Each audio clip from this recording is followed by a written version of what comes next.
Hello and welcome to Mostly Sapphic Books. This October I am reading a bunch of spooky sapphic books for the Halloween season, but I have been reading a bunch of horror novels and very serious gothic horror and like mystery thrillers and like scary books. So I thought I would switch it up today. This is a cozy paranormal romance. Pumpkin Spice and Poltergeist by Elle K. Mulford and Elle Morrison. This is actually the first book in a series called Maple Hollow, which is the town they all live in. It's giving Delilah Green Doesn't Care vibes, where it's about a bunch of friends in a town and they're all gay. That's about it. This is a little paranormal town where all of these paranormal creatures reside. I believe it's in New England, or if not, it has New England vibes. There's Frankenstein as the mayor, there's witches, there's werewolves. Werewolves are the police. The swamp monsters are like the fishmongers. It's fun. It's good, cozy vibes. This premise is really good and it's really strong, and that kind of carries it. This is basically a Hallmark movie. A Hallmark Halloween movie. That's exactly how you should think of this going in, and if you're into that, you will have a fun time. So we have two protagonists. It's a dual point of view novel. One of them is Jordan. She is a witch, and it is the anniversary of her ex-girlfriend's death. She dumped her ex-girlfriend Lou, and then a few weeks after that, Lou died in a mysterious car crash. And Jordan never really got closure, so I think she's drunk one night and she summons Lou's spirit to talk to her to get closure, but either something's wrong with the spell or whatever, and Lou has stuck around. She is supposed to go away after the spell ends. Jordan's just supposed to be able to say goodbye, send her on her way, but nope, Lou is stuck here. She's a ghost, ghosting around, touching stuff, breaking stuff, annoying people. Only Jordan can see her. And so we get a lot of fun scenes where Lou is talking to Jordan and Jordan's responding and everyone else is like, who are you talking to? What are you talking about? Jordan lives with and works with her roommate Iris, who is her best friend, who is also a witch and knows this Lou thing is happening, and they're trying to figure out a way to get Lou to leave, to send her back to the spirit realm or the afterlife or whatever this is. And they decide that because of the way Jordan worded the spell, Lou will not be able to move on to the afterlife until Jordan has moved on in her love life. And so they have to find Jordan a date so that she can move on from Lou and they can both finally be free of each other and have this closure. Which is a great premise of just your dead ex-girlfriend hanging around as a ghost, like on the ceiling, petting your cat, knocking bottles off shelves like she's a cat, totally bantering with her. They have like good chemistry. They sort of ended on good terms, so they're not like fighting. They don't hate each other. They're both kind of inconvenienced by this experience. Neither of them expected to be stuck like this together, but they're kind of in for the ride, and they're kind of friends. To have your ex-girlfriend playing your wingman and like trying to get you a new date, that's just a great premise, and that really carries it. This is a fun idea. It's just a fun time. Our other main character is Harlow. She is a human, and she has just moved to Maple Hollow with her sister, who runs a cafe in town. She is also a human. She's got a romance with the alpha wolf son. So that the heir to the alpha pack, werewolves, that is going to be the third book in the series. I saw that. The second book is about Iris and a hot demon that she meets, so that's going to be sapphic. And then the third book is about the straight people. I guess they can have a book too. I don't discriminate. Harlow is the younger sister of Willow, who runs this cafe and loves it and is a serious cafe owner and is very organized and diligent and loves the town and has lived here a while and knows everyone and trusts everyone and knows all the locals. And the locals really like her. They're okay with some humans. They get a lot of tourists. This town is a big tourist trap, and everyone goes and they see Frankenstein the mayor and they're like, wow, your makeup's really good, dude. They don't know if they're seeing actual paranormal people, so this town's like a tourist gimmick trap. It's fun. It's so fun. I really kind of like this book. I'm kind of a Pumpkin Spice and Poltergeist apologist. Even the title, like, you know it's gonna be cheesy, and you know it's gonna be a silly little romance novel, but like, it's fun. I'm having a good time. I'm having a good time thinking about it, so I kind of like this book. So Willow is the successful, organized older sister, and Harlow is going from job to job. She's from town to town. Her thing is that she never sticks with anything. Something goes wrong and she just runs away and moves on and does something else. And she's kind of the klutz of the family and kind of the free spirit. But she's glad that her sister has taken her in. She's living with her sister and working at this cafe, and she doesn't know the locals, and she messes up orders, and she gets things wrong, and she oversteps. And it's kind of rough going, but she sticks it out because her sister's here, and she meets Jordan, the hot witch, and they end up dating. This goes exactly where you think it will. It's a romance novel. It is a cheesy Hallmark romance, and it's enjoyable, and totally mindless. And you get all of your classic shenanigans. You get Harlow learning that this town is full of real paranormal people, and learning that witches are real, and learning that there's ghosts, and of course Lou's death was mysterious, so they have to end up solving Lou's murder.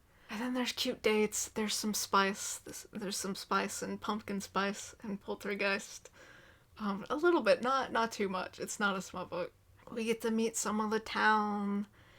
We get set up for Iris's book, the second book, which actually I really wanted to read and my library does not have it, and I'm kind of sad that I didn't finish this and immediately get to read the next book, because Iris meets this hot demon who's like kind of sketchy and like seems evil, but really she's just like hot and mysterious, and they're kind of scared of her, but I'm excited to learn more about her because she was really interesting as a character. I think all of these characters are really good, actually. Like, they're kind of cheesy. This whole book is really cheesy. But the characters are actually pretty decent and pretty unique and have something going for them and have personality. And you can tell the authors liked writing this. And it's just fun, okay? Now, is it good? Okay, objectively, the writing is minimal. It's subpar. It's a little mediocre. But that kind of fits. It's not trying to be the next great American novel or something. The prose is nothing beyond functional, really. There's very few metaphors. Like, there's no artistic quality to the prose, really. It just kind of tells you this happens, this happens, this happens. This person said this. The chapters are very short. It's all very fast-paced. So it's not like, you're not jotting any of this down and being like, oh my god, what a great line, or wow, I've never heard that phrasing before. That's such a good adjective to describe that. There's like no metaphors in this. There's like no similes. There's like no artistic literary quality to this whatsoever. But it's fun. But there's humor, and it's got good vibes. And I think structurally, this is very solid. It's the most cliche framework ever. It is so telegraphed. It's exactly the pacing you expect it to be. It hits all of the beats you expect it to, but it does them well. It's not like these authors fucked that up at all. Like, they know the structure very well, and they did it, and they stuck to it, and they executed it as this genre is meant to be executed. And I think there is something to that, because I while I was reading this, I was also reading a book called Nothing in Particular or something by Sophie Gonzalez. That book sucked ass. That book was a structural nightmare. And like the pacing was all kinds of fucked up.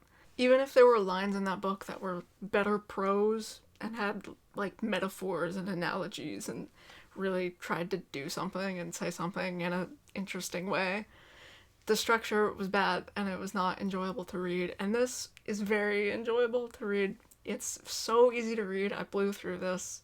You could read this in like a day. I didn't, but you could. And it's short enough. It's fast-paced.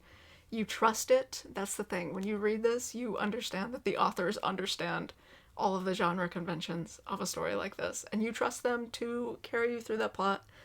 Again, some books, they don't know what they're doing. And you know it, and you don't trust them to get you to that satisfying ending. You don't trust them to hit the emotional beats where they're supposed to. You don't trust their pacing. And this book wasn't that. You trust it. So on a structural level, this was quite solid, even if it's literally the barest bones of framework and the most common and accessible story structure ever. They did it well. And it works. And even though the writing is purely functional, it's hardly ever bad. There were only a couple of moments, and mostly early on where I thought that's a little too cheesy, or like I just didn't like that. And again, maybe part of that was me adjusting to the world and like learning that this is just a cheesy Hallmark movie. And maybe it's the authors getting into the groove when they're just starting a book. But because the writing is so straightforward, it's not bad either. It's not trying to be good, so it can't really be bad. It's very on rails. It's very predictable. I want to call this like a paint by numbers story, where yeah, think of a paint by numbers picture, and maybe you make up your own colors. You assign whatever color you want to whatever numbers there are, and that's like every Hallmark movie is the same exact paint by numbers picture, but someone put different colors into all the different spots, and so each one looks different, but they're all still just like a picture of a toucan in the end, you know, and you can tell what it is, but it's slightly different, and that's what this is. This is the Hallmark movie structure with a cool sapphic paranormal coloring over top of it. The only parts of this that I can remember thinking, that's kind of bad, is when Harlow learns that magical creatures are real. Like, she accepts this very quickly, which she has to because that's the nature of the story. And I don't really want to read a book where one half of the book is a witch being a witch doing witch things with a ghost, and then the other half is a woman having an existential crisis about what species are alive and what realms there are and like the afterlife. That's not a good mix, and that's not what this book wants to do. And I didn't want to read that, and so I'm glad that she came to that conclusion, that she was just gonna accept this very early on, even though it feels like realistically you would need some time to accept that. But she's like, no, whatever, I guess my sister's dating a werewolf and I'm dating a witch, sure, why not? Though that is kind of like her character trait, is she's like brave. They call her brave. Because she'll go up to all the like creepy people in town, like knowing that Frankenstein is a real Frankenstein kind of guy. And everyone's kind of scared of him at first, but she, you know, tries to keep her cool, and they're like, oh, she's a really brave human, and, you know, she's really accepting of us, and so she belongs in the town with us. And that's kind of her trait, so I guess it works, whatever. And then there's another line, basically in the same scene, her sister is telling her about some of the magical creatures. She mentions vampires and demons, and Harlow's like, I thought vampires and demons were the same thing. No, you didn't. No one thinks that. Who thinks that? You'd have to be like a 90-year-old man who's like, don't say the word ghosts in front of me. Ghosts, demons, vampires. It's all blasphemous devilry. It's all the same. Don't talk to me about it. You'd have to be living under a rock to think that demons and vampires are the same thing. So that was a dumb line. Oh, and there's another. I have to quote this line, guys. I have to quote this line. Okay, it's Jordan uses the phrase, the exclamation, sweet pumpkin pie. Now, at any point in the book that she would have said this, I would have been like, that's cringe. That's a little much. She's not saying all these, like, cutesy little things all the time, thank God, because that's too much. But she does use sweet pumpkin pie as an exclamation. And it's not even in a normal scene, guys. It's in the middle of the sex scene. I don't want to read this, but I'm gonna read it. She rocked her hips in rhythm with mine, rolling against my knee. Sweet pumpkin pie, I loved the friction against the ripped denim of her thigh. Absolutely diabolical. That's the line that's gonna stick with me the most, is sweet pumpkin pie. Kind of funny though. Like, it's camp. It's extra. It took me out of the sex scene, but like, it is funny, objectively. But I'm kind of laughing at the book and not with it. But I think the book knows that and kind of wants me to laugh at that. I just thought that was funny and ridiculous and kind of shows you the tone of this book. It's funny and ridiculous. The only other thing I maybe didn't like was the very brief third act breakup, which you kind of know is coming and is very typical of the genre. It's not that surprising. I don't want to do spoilers because there's like a mystery about who killed Lou, and I didn't get that right away, even though like you do kind of get it right away. There's some twists involving that I didn't get right away, but basically as soon as they realize that she was murdered, we get introduced to some characters, and I'm like, that's an interesting time to introduce that character. I wonder what role that person might play in the story. So I don't want to give too many spoilers, but there is a third act breakup where Harlow finds out that Jordan initially went on a date with her partly because she needed to find a date to help Lou move on. That wasn't the only reason. Obviously, she thinks Harlow's hot because Harlow's she's not super butch, actually. I was hoping for more butchness in this, but both Lou and Harlow are pretty androgynous. They're kind of butch a little bit. Lou's more butch, and like the outfit she dyed in is funny. It's like Jordan's t-shirt and then like some cargo pants and a flannel, and I'm like, that's gay. That's a very gay outfit to dye in. Like, the book knows its audience. But anyway, Harlow finds out that Jordan only went on a date with her to get Lou to go away, and of course they have a fight about this, where Jordan could have just said, that was part of it, but I also liked you separately, and this isn't just to get my ex-girlfriend to go away, because, I mean, that wouldn't even make sense in the context of the story, where she has to move on, so she has to fall in love with someone else. And so, like, pretending to be in love with someone else wouldn't even work. So, like, they could have just talked about it in the scene where they have the fight about it, but instead they make up in just, like, the next scene. So it's a very brief third act breakup. You kind of see it coming. You know it's going to get resolved. It's not that big a deal. But it is a sort of miscommunication trope that I don't love and a lot of people don't love in books. But again, it's very brief. Don't let that ruin this book for you. Because all that being said, I did like it. Is it objectively good? No. Parts of it are. I think this is a really good idea. And again, I think structurally the authors knew what they were doing with this very basic structure, generic cliche structure, but they knew what they were doing and they wanted to write that. And so they succeeded in what they wanted to do. And if you go into reading this knowing that's what this is going to be, you are going to like it. You're not going to get a literary masterpiece. You're not going to get probably your next favorite book of all time. Although maybe if you're into cheesy stuff like this. But, you know, it's not trying to be the greatest book of all time. It's just trying to be a fun, gay little Halloween season book. And this is probably one of my favorite cozy fantasy books I've read. I guess this is cozy fantasy. I've never really read like a Halloween specific cozy fantasy. But I think this sort of fits the genre. And I really enjoyed it. Like, I had a fun time. There's tons you could criticize about this. There's tons you could criticize about the prose and the writing style, but, like, I had a fun time. And it's seasonal. This is a seasonal video. I think you will love reading this in the fall. If it sounds like your thing, I think you should absolutely give it a shot. And I really want to read the sequels, and I'm really mad that my library doesn't have the second book yet. It just came out in September of 2025, and I think the next book comes out in September 2025. I don't know if I'll read that, because it's about straight people. But all the lesbians will be in the background of the third book. I'm planning books for 2027 now, guys. But I do definitely want to read the sequel. I'm assuming my library will get it at some point. I'll be sad if they don't. But I might go out of my way to get it. I don't know if I want to buy this. I don't know if this is good enough to buy. But it is really good enough to read. Like, I wanted to read the sequel as soon as I finished this. So that means it has to be good. Or I enjoyed it. Maybe it's not good, but maybe I enjoyed it. But I think it's okay. I don't think it's bad. It's not terrible, for sure. I think it is what it is, and it knows that. And I think it does a good job of being what it wants to be, and I liked it. So that's it.